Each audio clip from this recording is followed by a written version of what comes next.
அன்பீனும் ஆர்வம் உடைமை அது ஈனும் நன்பெண்ணும் நாடா சிறப்பு. ரொம்ப அற்புதங்க. என்னங்க சொல்ல வராரு? ஒரு அன்பை நாம் பரிமாறிக் கொள்கிறோம்.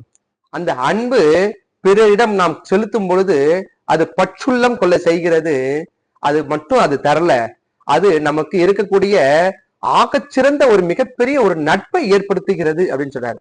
அதான் சொல்றாரு பாருங்க, அது ஈனும் நட்பெண்ணும் நாடா சிறப்பு. மிகப்பெரிய ஒரு நட்பெண்ணும் சிறப்பை அது கொடுக்கிறது அப்படின்றத ரொம்ப அழகா சொல்றாரு.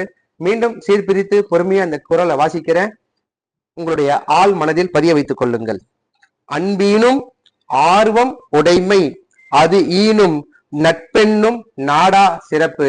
மீண்டும் ஒரு அழகிய சந்திப்புல உங்களை சந்திக்கும் வரை உங்களிடமிருந்து விடைபெறுபவர் உங்கள் முனைவர் ப. மொய்தீன் பாஷா. நன்றி.